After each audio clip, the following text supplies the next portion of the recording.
Something that has become very popular on the left nowadays is identity politics.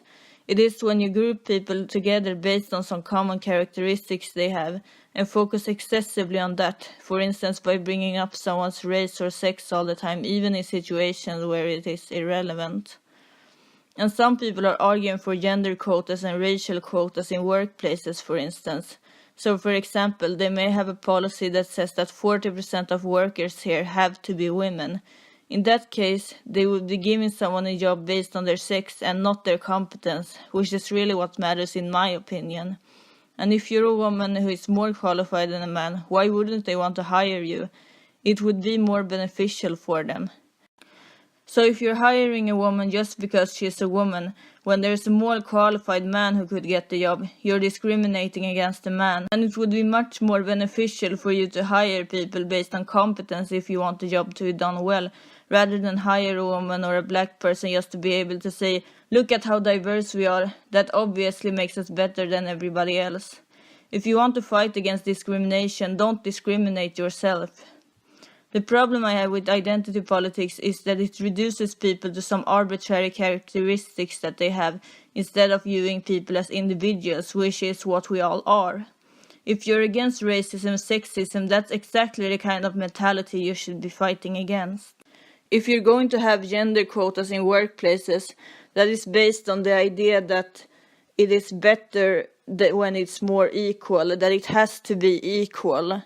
And I don't see why it has to be equal. I'm not saying that there shouldn't be equal opportunity. I think there should be equal opportunity, but not equality of outcome. So it's basically based on the idea that different jobs have to have both men and women in them. For some reason, equality is always best, even if maybe that's not what women and men want. There are some biological differences between men and women which make them choose different jobs. And I'm not saying that it's, only biology that determines which job you end up choosing, but it definitely plays a part. There are some studies that suggest that baby girls and baby boys tend to, look at different things a longer time. For instance, baby girls looking at faces a longer times than boys do. So there is evidence for biological differences between the brains, and I will make a video about it in the future. But considering that there are biological differences between men and women, it's not strange that men and women will choose different jobs, and there's nothing wrong with that. It doesn't have to be 100% equal. And I don't think men and women will ever be 100% equal, and that's okay. But they should have the equal opportunity, I think. And that goes for men as well, Men should have the same opportunity as women. And if you're going to basically discriminate against men, then they don't get the same opportunity. Then you don't believe in equal opportunity. And it gives the right-wingers an argument for white men being oppressed and marginalized when you discriminate against them in the workplace. And I mean, they would be right to say that they're discriminated against. I don't think they're oppressed or so, but they would be right to say that they're discriminating against them. And I think that would push, just like the whole cultural appropriation thing, that would push people away from the left.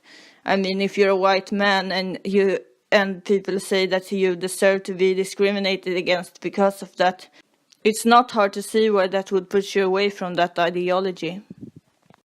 And it's not exactly a compliment to women to basically say that your competence is not good enough, so you have to get this job, you have to get special help to get this job just because you're a woman. That's kind of an insult towards women.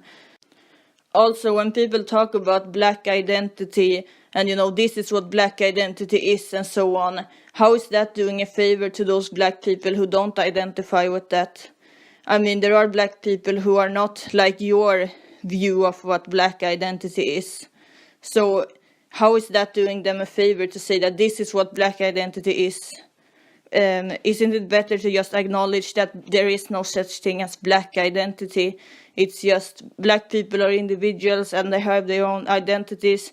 They can have identities that are much more similar to, say, the stereotypical white person.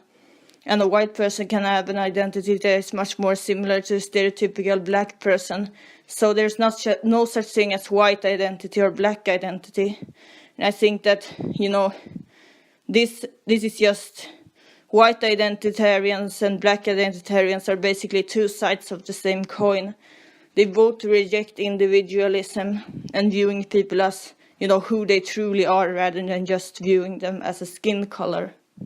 So there's probably more to be said about this, but I think I made my main points clear in this video, and maybe I will talk more about it in the future.